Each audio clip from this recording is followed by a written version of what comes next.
આપણે બધા એ નક્કી કરવાનું છે કે જો તમને યાદ રાખજો કે બજારમાં લોઢાના ટુકડા પડ્યા હોય ને તો એની કદર ન હોય, એને કાટ લાગે.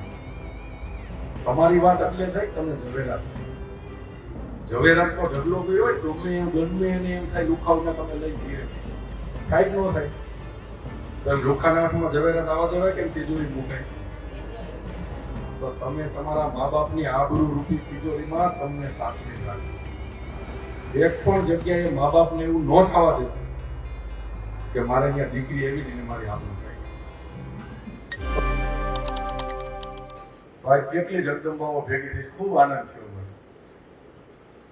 કારણ કે આ દીકરી વાવનો દરિયો, તુલસીનો ક્યારો આવું કીધું છે. દીકરા માટે સારું આપણે કીધું જ નથી. નામે તમે જોજો બાપાની આજુબાજુમાં બાપા ખાર ખાઈને આવ્યા હોય પણ જો દીકરો અમારી કરતો હામાં મને દર્દ જ પડી જાય, આનાથી થાક ઉતરી જાય. હું તો ઘણી જગ્યાએ કહું કે મોદી સાહેબ છે ને, મોદી સાહેબ એ દેશના સર્વસ્વ પદ ઉપર તો છે પણ અત્યારે ખાલી દેશ ઉપર નહીં વિશ્વના નેતા મોદી સાહેબ કહી શકે. એના મૂળમાં એ છે કે ભારતની રાજનીતિમાં પહેલી વાર કોઈએ મહિલાઓના આશીર્વાદ લીધા હોય ને સંમેલન કરી તો એ મોદી સાહેબે લીધા. હજારોની સંખ્યામાં આ જગદંબાના જેને આશીર્વાદ લાગી ગયા, આ દુનિયાને વિશ્વનો કોઈ વ્યક્તિ એનો વાળ વાકો કરી શકે? એમાં તમે વિચાર કરો કે પૂર્ણ સખી એટલે આ દીકરીઓ સ્વચ્છ રહે. કારણ કે મેરેજ થાય પછી એ સીધી એના સસરા ત્યાં વહી જતી હોય અને મેરેજના અમુક વર્ષને ન્યા આ દુનિયામાં સ્ત્રીની અંદર એવી શક્તિ છે કે બાળકનો જન્મ આપી શકે. તો એ દીકરી તંદુરસ્ત રહે એના માટે મોદી સાહેબે જે આ યોજના મૂકી, ભારત દેશની કરોડો દીકરીઓને સ્વચ્છ દીકરી બનાવી. આવો કોઈને વિચાર ન આવ્યો આઝાદીના 70 વર્ષ કે આ દીકરીઓ છે એ ભારતનું ભવિષ્ય છે. માનો કે આ દુનિયાએ માનો કે શિવાજીનું નામ યાદ રાખ્યું હોય, મહારાણા પ્રતાપનું નામ યાદ રાખ્યું હોય, તો જ્યારે આ દુનિયા શિવાજીને યાદ કરે ને ત્યારે એની જનેતા જીજાબાઈને યાદ કરવી જ પડે. તો તમે તો ઈ જગદંબાઓ કે તમારા થકી ભારતનું ભવિષ્ય ઘડાવવાનું. તો આ દીકરી તો તંદુરસ્ત હોવી જોઈએ અને આ ભારતમાં ક્યારેય દીકરીઓ નમાલી હતી જ નહીં. હમણાં છાવા પિક્ચર એવું કોઈ જોયું? છાવાનો અર્થ શું થાય? સિંહનું બચ્ચું. શિવાજી મહારાજના દીકરાનું નામ હતું સંભાજી મહારાજ. ભારત વર્ષનો ઇતિહાસ સંભાજી મહારાજના શૌર્યને ક્યારેય ભૂલી નહીં શકે. અને સંભાજી મહારાજ એવા તાકાતવાળા હતા કે એને ઔરંગઝેબને હફાવી દીધો. અને એ સંભાજી મહારાજ ઉપર દગો થાય છે. પછી એનું ખૂબ 40 દિવસ એની ઉપર ખૂબ કૃત્ય વર્તાવવામાં આવે છે, અમાનવીય કૃત્ય બધું. અને પછી સ્વર્ગે સીધાવે. એના નાના ભાઈ એના પછી રાજા રાજ ઉપર આવે છે, એનું નામ હતું રાજા રામ.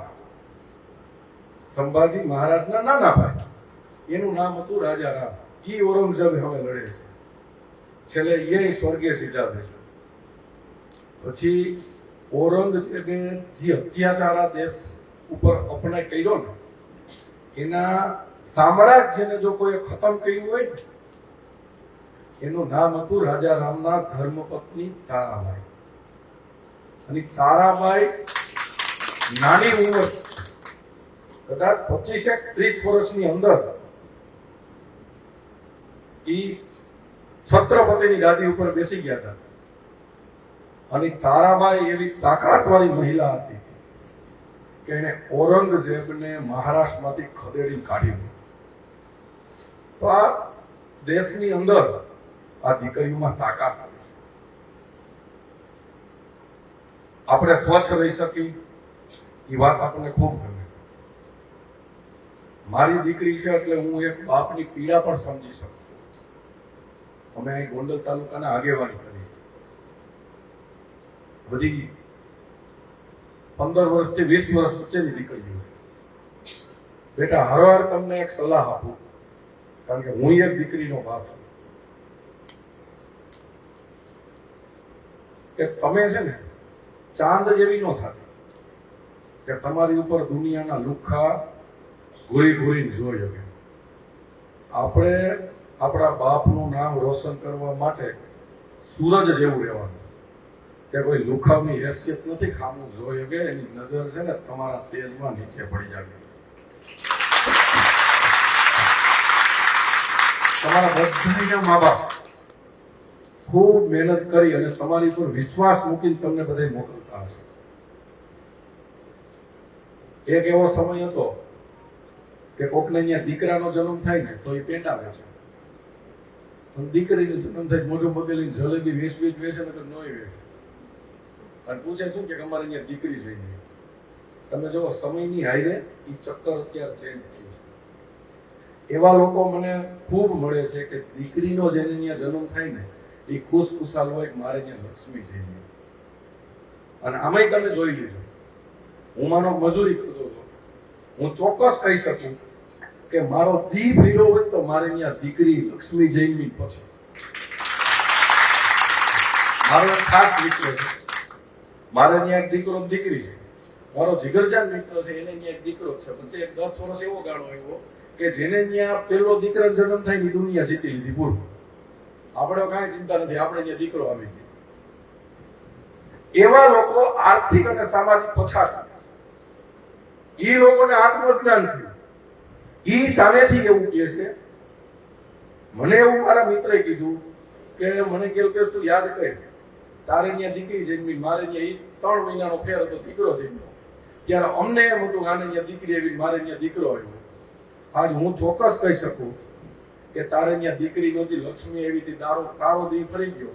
હું હતો એના કરતા માઇનસ આવી ગયો. એના મૂળમાં એ છે કે મારી ઘરે લક્ષ્મી મેં આવવા દીધી. તો આ દુનિયાએ, આ સંસ્કૃતિએ તમને શું કીધી છે? લક્ષ્મી કીધી. તમારા પગલા જેની ઘરે થાય ને એનો દી ફરી જાય, એના કર્મની ગતિ ફેરવી નાખે એવી તમારી અંદર તાકાત. તો તમારે છે ને એક કર્મ કરવાનો છે. અત્યારે જે રેશિયો ઘટતો તો એ હરખો થઈ ગયો. નકર ખબર છે એક સમય એવો રેશિયો હતો કે હરેક ગામની અંદર 25, 30, 50 વાંઢા હોય. એ શું કામ હોય કે દીકરીઓ ઘટે છે એટલે મેરેજ નથી થતા. આવું હતો ને, આવો એક રેશિયો હતો. એ રેશિયો અત્યારે 50% થયો. હજી તમને કહી દઉં કે આ દેશની દીકરીઓ છે ને, આપણે આપણા મમ્મી પપ્પાને આપણે એટલું વચન આપી દઈએ કે તમારું માથું અમે શરમથી ક્યારેય નીચે નહીં જવા દઈએ. તમે ઠેકાણું ગોતશો ત્યાં અમારે લગ્ન કરવા છે, એ આ દીકરીઓ નક્કી કરે ને તો દીકરીઓની સંખ્યા ઘટે નહીં, ઓવરલોડ વધે. આવા સરસ કાર્યક્રમમાં બેઠા છે, તમે આટલી દીકરીઓ બેઠી છો, મારે તમારી જેવી દીકરી છે તો હું તમારો બાપ જ કહેવાય. તો તમે મને એક બાપ તરીકે ઊંચો હાથ કરી વચન આપશો કે અમે અમારા મા બાપનું નામ ક્યારેય નહીં નબળું પડવા દે?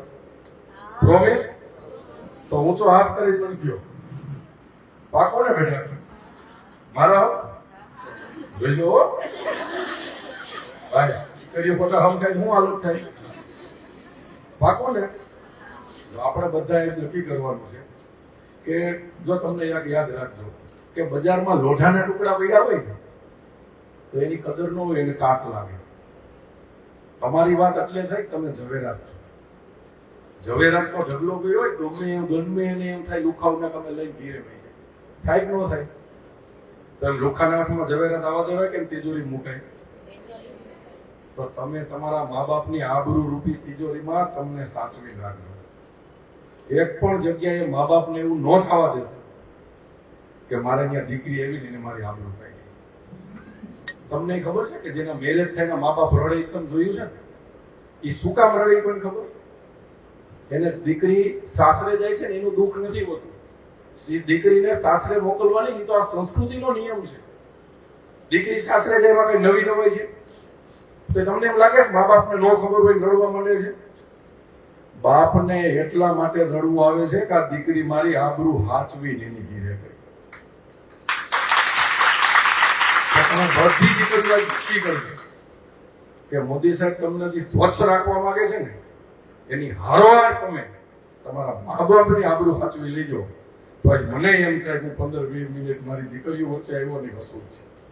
અને આટલી દીકરીઓ જે ગમે તે આવતી હોય તો આ હોલ તમારો. મને પૂછવાની જરૂર નથી. આ દીકરીઓની બધી વ્યવસ્થા થઈ જાય.